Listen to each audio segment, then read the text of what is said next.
Welcome to the video lectures on course Radiation and Microwave Technique. We have started with unit number 6, that is microwave system and microwave measurement technique. Till now we have seen about the microwave systems, and now we are going to start with the microwave measurement techniques. In that, first we will go through different microwave measurement devices. So this lecture 4, it focuses on microwave measurement devices. Let's see what are the contents. Learning outcome, microwave test bench. First we will go through the tunable detector, then slotted line, VSWR meter, and at last we will see the power meter. Coming to learning outcome, after completion of lecture, students will be able to get familiar with various microwave measurement devices like slotted line, tunable detector, VSWR meter and power meter, and after learning this all devices they can proceed towards the measurement techniques in which they will use this different equipments for measuring certain parameters of microwave network. Let's start. So first we will see microwave test bench. Introduction. In low frequency circuits, parameters such as voltage, current, they can be measured, and from this the impedance, power factor and phase angles, they can be calculated. At microwave frequency, it is more convenient to measure power instead of voltage and current. Properties of devices and circuits at microwave frequency, that is characterized by S parameters: power, frequency, VSWR and noise figure. Direct microwave measuring devices are network analyzer, spectrum analyzer and power meters. Due to their complications and high cost, microwave measurements in lab, they are often carried out using 1 kHz square wave modulating signal, which modulates the microwave test signal. The transmitted and the reflected signals are then demodulated and measured using low frequency instruments such as an oscilloscope and a low frequency tuned receiver called as VSWR meter. The amplitude and the phase information of microwave test signals are available in the detected low frequency signal for calculating the desired parameters. So let's have a look at the microwave test bench. You can see the microwave test bench, it consists of a signal generator at the first. As the name implies, it generates a microwave signal in the order of few milliwatts. This uses velocity modulation technique to transfer continuous wave beam into milliwatt power. A gun diode oscillator or a reflex klystron tube could be the example for this microwave signal generator. The second is variable precision attenuator. This is the attenuator which selects the desired frequency and confines the output around 0 to 50 dB. This is a variable and can be adjusted according to the requirement. The third one is the variable attenuator. This attenuator sets the amount of attenuation. It can be understood as a fine adjustment of values where the readings are checked against the values of precision attenuator. The third one is isolator and then the frequency meter. Sometimes isolators are also there. The isolator, it removes the signal that is not required to reach the direct mount. Isolator allows the signal to pass through the waveguide only in one direction. Frequency meter, this is the one device which measures the frequency of the signal. With the frequency meter, the signal can be adjusted to its resonance frequency.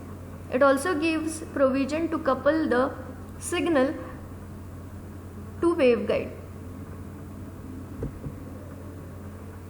There is a crystal detector, a crystal detector probe and crystal detector mount. They are indicated in the figure where the detector is connected through a probe to the mount. This is used to demodulate the signal.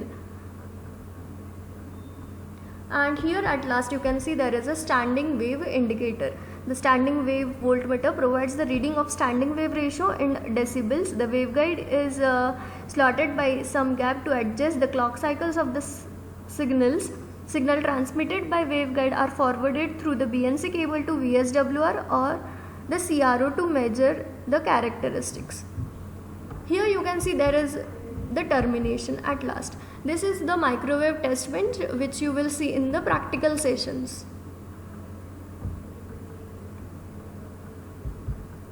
Now let's start with the various microwave devices. So this is a tunable detector. As this is a slotted line on which this tunable detector it is connected. We have seen this in the test bench. Let's see what is tunable detector. Tunable detector is used for detection of low frequency square law modulated microwave signal using non-reciprocal diode mounted in the microwave transmission line. These diodes are point contact diode or Schottky diode.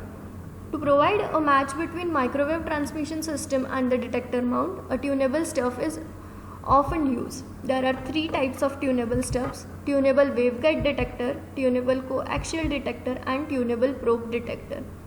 You can see in the figure the tunable waveguide detector is shown. This figure shows you the tunable coaxial detector, and this is the tunable probe detector. Now we will see the second instrument, that is the slotted line.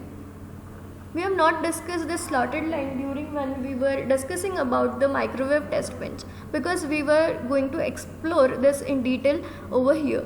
Slotted line, in the figure you can see the slotted line is shown. It consists of a rectangular waveguide in which a longitudinal slot is done. You can see there, this is the probe where the tunable detector is attached. This is the vernier scale, and this is the carriage probe, and as discussed earlier, this is the crystal probe detector. And for adjusting this, there is a probe depth adjustment knob. Coming to slotted line consists of a waveguide, longitudinal slot, a probe carriage, and a vernier scale. Slotted line along with the tunable detector are mainly used to detect the standing wave pattern at microwave frequency. The relative strength of a standing wave pattern is sensed by probe inserted in slot. Probe is attached to a crystal detector. The probe is made to move longitudinally at the constant small depth to achieve a uniform coupling coefficient between the electric field inside the transmission line, and the probe currents at all positions. The probe samples the electric field, which is proportional to the probe voltage. The unit is primarily used for determination of location of voltage standing maxima and minima along the transmission line. The probe carriage, it consists of a tunable detector to obtain low frequency modulating signal to the scope or VSWR meter. Probe should be very thin compared to the wavelength, and the depth also should be small enough to avoid any field distortion. The slotted line along with the tunable detector, it is used for measurement of VSWR and standing wave pattern, wavelength, impedance, reflection, and return loss measurement by minima shift method. Now let's start with the VSWR meter. This is the VSWR meter which is shown in the figure. VSWR meter is used to measure and denote the voltage standing wave ratio in communication line. The meter will denote the exact mismatch between the transmission line and the load. You know, the standing waves, they are generated whenever there is the mismatch between the transmission line and the load. So the meter will denote the exact mismatch between the transmission line and the load, thus helping to know the degree of effectiveness of the impedance matching effect. Standing wave ratio is commonly expressed to measure efficiency of a communication line. A VSWR meter, it is a sensitive, high gain, high quality factor, low noise voltage amplifier, usually tuned at frequency of 1 kHz, at which microwave signal is modulated. The input to VSWR meter is detected signal output of microwave detector, and the output of amplifier is measured with square law calibrated voltmeter, which directly gives the VSWR reading, that is equal to Vmax upon Vmin. The gain control can be used to adjust the reading to the desired value. So these are the control knobs of VSWR meter. You can see there is a gain knob also. And here you can see the scale of VSWR meter. There are 3 scales on the VSWR meter. When VSWR is in between 1 to 4, reading can be taken from the top VSWR normal scale. This. For VSWR in between 3.2 to 10, you can see from 3 to 10 this scale is used. That is the bottom of SWR scale, it is used. and when VSWR is less than 1.3, a more accurate reading can be taken by selecting the expanded SWR scale. The third scale at the bottom is graduated in decibels. You can see this is expanded decibel. Last instrument that we will discuss is the power meter. You can see in the figure the power meter is shown. From the power meter you can see it is used for measurement of the microwave power.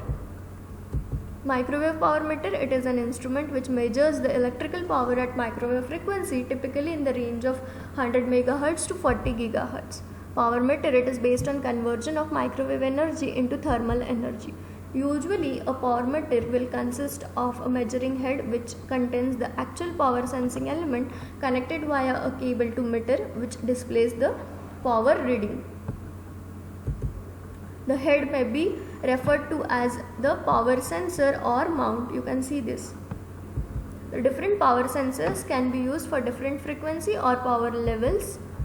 There are variety of different technologies which have been used as a power sensing element. The first is thermal sensor. Thermal sensors are generally divided into two categories: thermocouple power sensors and thermistor based power sensors. The thermal sensor depend upon process of absorbing the radio frequency and microwave signal energy and sense the result heat rise. Therefore, they respond to true average power of the signal, whether it is pulsed, continuous wave, amplitude modulated, frequency modulated, or any other complex modulation. Thermocouple power sensors make up the majority of thermal power sensors sold at present. They are generally reasonably linear and have a reasonably fast response time and the dynamic range. The microwave power is absorbed in the load whose temperature rise is measured by the thermocouple. Thermocouple sensors often require a reference DC or microwave power source for calibration before measuring. This can be built into the power meter. Thermistor based power sensors are still the sensors of choice for power transfer standards because of their DC power substitution capability. Other thermal sensing technologies include microwave calorimeters and bolometers and quasi-optic pulse microwave sensors. The other category of sensor is diode sensors. Many microwave power heads, they use one or more diodes to rectify the incident microwave power and have extremely fast response. The diode will generally be used in the square law region and hence give an output voltage proportional to the incident microwave power. In order to extend their dynamic range beyond the square law region, linearity correction circuits or multiple diode stacks, they are used.